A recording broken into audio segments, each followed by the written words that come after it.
All right, here we go. And a video using these Magical Times Empowerment cards by Jody Bergsma with the beautiful fairies and maybe fairy whispers. I might even also get some of the archetypes with this video. This is for fun and entertainment. Union. You have seen and unseen allies. Draw upon their strength. Join forces with friends and flourish. Now we've got the dragons in here. Ooh, dragons also supernatural. I always pull Sagittarius with dragon. I find that beautiful. Join forces with friends and flourish. A union and cycles. No way, the dragons again. I love this, understanding the cycles. We are all becoming. Surrender to your changes. Release your fear. Trust this powerful process. The cycles. Union. Wow. Wow. So pulling the dragons in this one. I have to say there was a time when I had some really interesting dragon oracle cards. And maybe later. But today, we're just going to be doing these ones, and then I'll see where I'm guided, possibly even incorporating the spirit animal, because it also comes from Jody Bergsma's deck and art. Yeah, okay. Let's see. Beautiful. Let's just get a couple messages. Whoa, there we go. Prosperity, journey, and gentleness, and kindness. First thing first, we got the frogs. Abundance, prosperity, jumping into something new. Focus on the positive and more good will come. Give thanks for blessings and they will multiply. Prosperity begins in the mind. The mind, prosperity. The other one,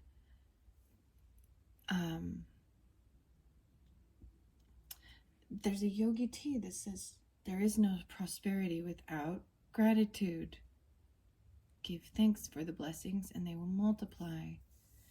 When you act with compassion, you will never be wrong. And a journey. I see all the greens. Oh, lots of greens with this one. Focus on how far you have come, not how far you will have to go. You will find help in unexpected places. I think that's finding joy in the journey. Finding help in unexpected places. Gentleness is next. So much about the greens and even the browns. Wow, this is interesting. Strength is gentle. True kindness has wings. Love in action endures. Wow, these are prosperity, journey, gentleness. Now these other two kind of set off to the side. So I feel like this is the main focus, right? This gratitude and seeing how far you've come, and having that your strength is gentleness, and kindness begins in the mind, and kindness is next, and quest. Wow, so much about a journey and kindness. Do you all see both of those? The gentleness and the kindness and compassion. As I said, that yogi also saying, when you act with compassion, you are never wrong. An angel. This looks like a monk or a priest or something. Even a druid. But the dove, he's holding two and releasing one. And I see it as a messenger of serenity and peace. Kindness, the angel. Live with compassion. Open your heart to all life forms and be an angel with hands. Now this quest, once again, with the dragons. It's so much like a lot about ninth house or Sagittarius. Higher education, long distance travel, spirituality, higher learning, and kindness, compassion, Cancer energy too, and loving. Huh. Live with compassion. That's beautiful. And the quest. Be bold, and mighty forces will aid you. Take action. Good luck favors the brave. There's a quest to go on. Ooh, let's get some fairy whispers. There's only a few left, but they go very nicely. Fairy whispers. Dreams of the bluebells. Planting bluebells offers sweet slumbering for we fairy friends. This, in turn, will help you rest easy, human child. Sleep, and let us bring you comfort and guidance in your dreams. Comfort and guidance in your dreams, in the bluebells. Okay. When you grow plants inside, we can enter your world and share insights with you. Let's see my little fern. These are so cute. I really adore these, and so it makes me think of them. When you grow plants inside, right? Leave a little space about the plant so we can gift you little treasures and signs from time to magical time. Okay? A little frog. Okay, I'm going to get all of these. Between the worlds, the journey. This makes me also think of holotropic breath and sound. We work in the in-between times at dawn and dusk, under the stars, at midsummer and midwinter, weaving flower and frost into magic. Join us there, and you will feel fairy wisdom light up within you. Look, even this could be these unexpected help on your journey. Gentleness. Wildflower. We have seen you wonder at why others seem to be more fortunate. Who knows their story? When we gaze at you, we see so much shining glory. You are one of a kind, wildflower. Wow. Kindness. This is beautiful how it's flowing. Fairy protection. We cherish and protect and heal our friends, the animals. We watch over them, and we see how you love them too. This alliance between our world helps all of us grow strong. The gentleness to all life forms. The being an angel. And sometimes it's the pets, the animals, right? That are the angels. The quest. Fairy swords. We fairies have shining, etheric swords. With them we remove all strands of sadness, seeing us standing tall like the ancient elves, cutting away all your worries and our swords of light. On this quest, being brave. Good luck. Wow. I really love these. These are very beautiful. But I'm not going to make these too long. Just a sweet little message. And, oh, I also said archetypes. So yes, one archetype. I open it into Eros. I do believe Eros is love. Love, love, love. A level of love like you've never known before. It's like that song. Oh, the maiden. Young love even. The number 8. The maiden. Young. Understanding the maiden, the mother, and the crone are different stages of life for women. 5'8", 58. And then Eros, that love, with gratitude. I see venom under there. So I am going to, since that was the first one, I'm going to start over there, and then I'm going to flow them out. I might read out of the book, so this might get kind of long. It's 9 minutes in. It's okay. All right, we're going to go a little deeper with the archetypes. Eros. Okay. You know, and you see in there, there's the diamond that's in the coal, and it takes so much pressure to get to that sparkling. They're actually the hardest. There's something called the moles rating, the Mohs scale. Mohs for the hardness of the diamonds. That's why they're sought after, because they are very strong, very hard, and created under extreme pressure. Okay, what else? What else? Let's see. Archetypes for prosperity and gratitude. Growing the connection, bringing plants in, even in your own home. Abundance. The box. I see this is also like putting yourself in a box, but maybe putting them in a nice little box. But there's also a maze. There's something. There's different layers, right? The journey. The journey. And in between worlds.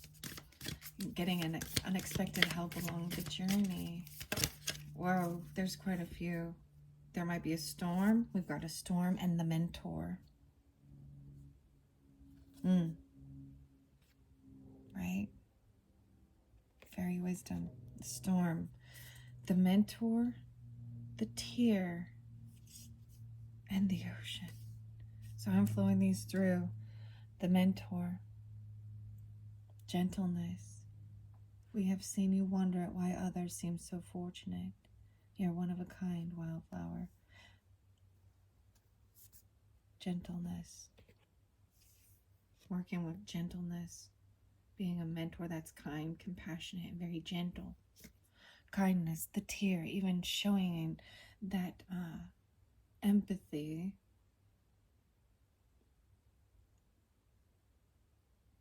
It's not weakness, it's kindness. Cherish and protect our friends, even for all. Compassion. The tear. And the ocean. I think there's a meme that says something like, some of the happiest people have shed the most tears and probably created an ocean, right? It makes me actually think of that song by Billie Eilish, Ocean Eyes. No fair.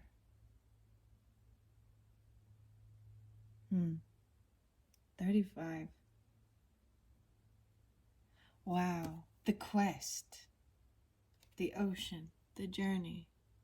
Removing all fear and being brave. Taking a trip to the ocean. The flame. Following that flame, that passion, that spark. Wow, I'm not gonna... See, these are new to me as well. And I'm just learning them as well. So, I'm going to grab the book to dig deeper into these archetypes by Kim Kranz. I see also the Hunter. I'm going to flip through the book and see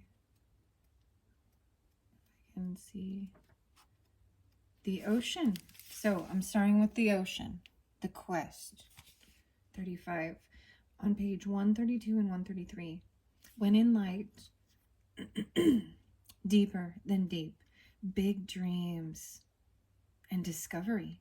It's the unconscious, the depths, the incomprehensible. The power of the ocean is unmatched. To step into its salty waters is to step into the unknown. By its sheer volume, the ocean represents the unconscious, all that is beyond our understanding. We cannot live within the ocean. We cannot claim it, manage it, or own it. It rejects our every attempt to dominate nature, yet amid its overwhelming power, it calls to us, inspires us, and invigorates our life on land. It dissolves the little us into the big us. When the energy of the ocean is present, there is a change stirring that is beyond any change you've known before. The ego must dissolve. The saline swells work on your very cells, your fibers, your deepest underlying beliefs. Like Aphrodite, we rise from the ocean's froth in new being. Life is change. Let the wave crash.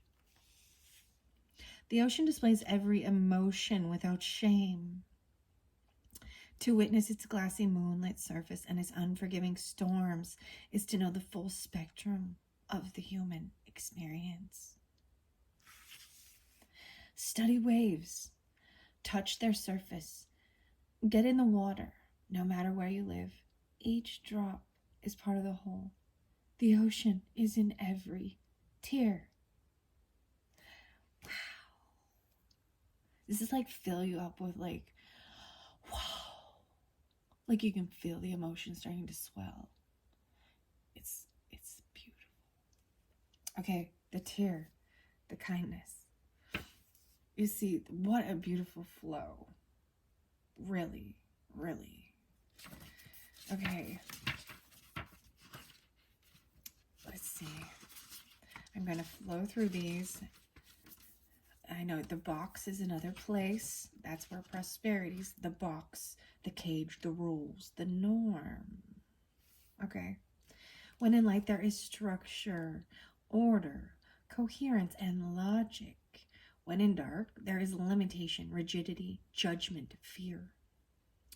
You can go deeper with Richard Serra, 1 Ton Prop, House of Cards. And that's Serra, Sarah. Huh. Interesting.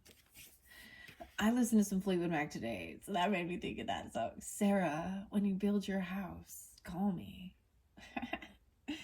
And then Gypsy. I like that. Those were fun. Fun songs. My Paper Flowers. Yeah. We all live to some degree within the confines of the box. This archetype represents everything that is known, anticipated, and expected. It holds us in place while simultaneously holding us back from our greatest visions. The box is sneaky, insidious, and everywhere, limiting us at the most unconscious levels. It is built of layer upon layer of social constructs and pressures. Breaking through its confines requires awareness, continued effort, and bravery. The box may appear as an expectation from parents. A well-paying but heartless job. The pressure to look at or behave like others, or simply to stay small. There is a box around you now, made of some type of confining thought. What is it? It's about your prosperity, growing, the connection.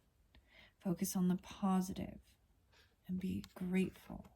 Jump into something new. Jump out of the box. The box shifts and morphs as we grow. This is part of its multi-layered nature. Once you break through one layer, another will present itself to you. Keep going. Break through. An exquisite life requires it. Moving outside of the box is exhilarating and expansive, but destabilizing. Others will wonder, what are you doing and why? You will too. This is part of the process. You see, and then on to the journey. There's a storm, to the mentor, even. Unexpected friends along the way. Everything within the box is known, right? Everything outside the box is unknown. That is why it is more comfortable to stay within its walls. Choose freedom, right? So you got to brave the storm on the journey to the unknown. This is amazingly wonderful. The storm is next. The chaos, the whirlwind, the disorder. It's all part of the journey. Meaningful obliteration or annihilation. Meaning it's removing. It's like destruction because it's necessary for the growth. Meaningful. When it's dark, it's meaningless disorder and dysfunction. Go deeper. The tornado scene in The Wizard of Oz. Rilke Keys? The man watching. Rilke. Rilke's? The storm's intention is to rebalance your equilibrium. It is a result of precarious conditions, not the cause of them. The storm lays bare the truth that there are forces larger than you. This understanding is a relief, but also a predicament of power that requires your surrender, right? You'll find help in unexpected places. Possessing an energy much like the Tarot's Tower card. The storm undoes all that is. Everything that was solid, known, and relied upon is stripped away by the winds of fate. The ground becomes the sky becomes the center, and then the center disappears. The storm is a great equalizer, no matter how far we've come on the path, no matter our age, wealth, or wisdom. We can't hide from its savage winds. Their disturbing howls stir anxiety and make it impossible to see and think straight. You must wait it out. If you try and fight the storm, you will lose. A better option is to seek temporary shelter and a reliable friend. When all else fails, go within. There, for a moment, you settle into the eye of the storm. Very scorpionic with that as well. And out of the box, thinking out of the box. Aquarius. Which, what is the opposite of that one? The fire. It's not Sagittarius. What's the other fire? Leo? No. Yeah. Huh. Burn it up. The fire. And the wisdom. The mentor. Okay. Wow. Let's see where we're at to gain more. I saw the flame and the tear, remember? The tear is next. The morning, the release, the rain. Tears are droplets of letting go. Once they begin to fall, we allow the swelling tide of emotion to run its elemental course. Often the tear is what is needed in order for a conversation or a situation to break into the next level of intimacy and vulnerability. Some say that tears are so powerful in softening our egos that they open up a portal to the unseen world. Through our watery eyes, the ancestors catch a glimpse of us, and we are reminded of their eternal embrace. We sense our humanity, our humility, and we allow ourselves to be held. It is likely this card appears when there is grieving yet to do. A sinking down into disappointment or despair that, once acknowledged, will bring a shimmer of clarity to our dewy eyes. When in light there's melody, even melancholy, flowing through. But when in dark it feels as drowning in drama and murkiness. Go deeper. Rain. By Rachel Lindsay? The tear is powerful, and it is possible to be subsumed in its waters. Find a supportive place to open the floodgates. If both the tear and the river appear in a reading, this indicates an excess of water element in your life, as in the Ayurvedic tradition. Balance it with fire and earth. Well, there's definitely, you don't have the river, you jump straight to the ocean. Okay, I want to read the fire because I saw that one there. The flame, the spark, the glimmer. Health, mental clarity, and good digestion. I'm not going to read all of it. It's the beginning of all transformation, purification, and manifestation. Nearly every spiritual lineage honors the flame. To enliven the connection with this archetype energy, practice the candle gazing technique called Taka. I'll probably pronounce it wrong. Notice how lighting a single candle in any space brings magic to the room and creates a sense of reverence. The mystic or shaman would call to you with the language of the flame.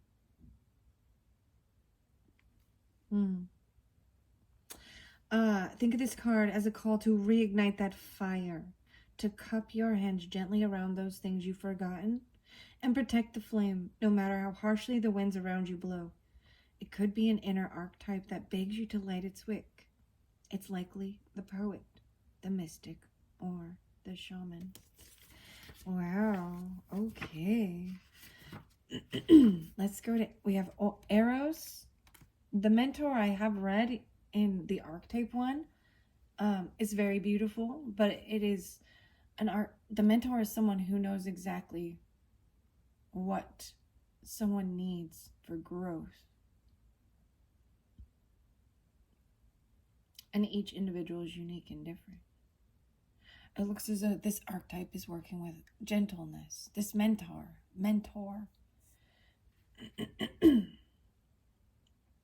and kindness. I like it. Oh, it's very beautiful. The kiss. Okay, we have Eros and the Maiden.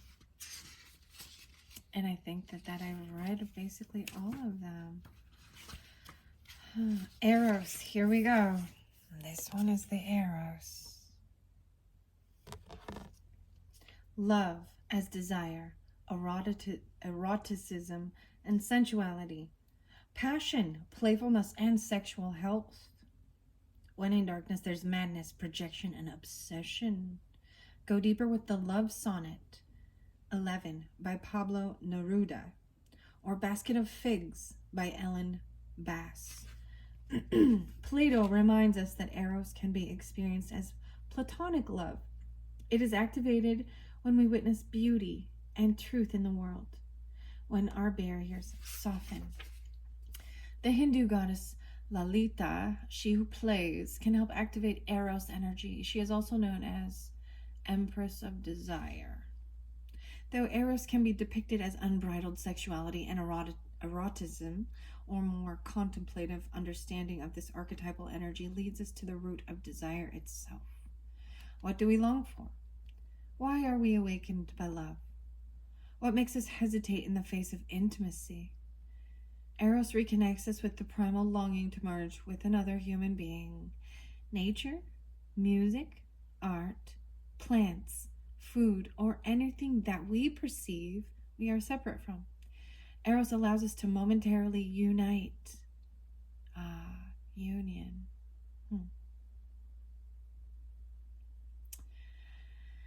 Unite our heart, embraces otherness, and in doing so further understand our own life force awakens. This card reveals an inevitable initiation into love's labyrinth. You may find yourself swirling in a new territory of desire and sensuality. Explore the labyrinth with a curious and honest heart. Remember, though the way is circuitous, you are always being led toward its center. Wow, do you see it like in the labyrinth too, in the box? The Maiden, I told you, it's just youthful young. Let's go to the Mother, the Father. There's also Eternal Child, the Mentor, the Teacher, the Sage, and the Guru, right? Right? When in light, it's the mentor's focused, clear, bright, and remains a student. I'm not going to read all of that one. I see the poet as well, the artist, the witness, and the truth teller. The Maiden comes after the poet, 77. The Virgin, the Princess, the Innocent. Moving from the Maiden to the Mother is challenging, often leaving unresolved tensions between the two archetypes for years, if not a lifetime. Do you long to be rescued by another or receive a kiss that brings you back to life? Be wary of waiting for a prince. Break the spell of your own life. The Maiden archetype is the epitome of innocent arousal, naive sensuality, and precarious purity. She is compelling and addictive because of her flawless and youthful glow. She is the first archetype in the trifecta of the Maiden Mother Crone, and rightfully so, because she has so much to learn. The Maiden is perfectly positioned for trouble to come her way and subject her to a challenge that leads to the next phase of womanhood. She must grow up, yet hesitates at the threshold, enamored by the charms of youth. The Maiden represents the side of us that is riveted and curious, drawn to shadowy forests, dark nights, and taking just one taste of poisonous fruit. Her magic is edgy and includes both shame and delight. Let yourself fall down the rabbit hole, young one. When in light, there's curiosity, enchanting, sensual, full of vitality. When in darkness pretends, projects, denies, and fantasizes. Going deeper with Persephone, Alice, or any of the princess figures. Persephone, like, and the mythology with Persephone, right? She made a dill. And during winter, that's why it's so cold. Her light isn't shown. She's in hell with Hades until she gets to be back on the earth. And everything then prospers and grows, and there's sun and life. Very interesting, Alice. Okay, that was that. Wow, I hope you've enjoyed. Thank you very much. Bye-bye.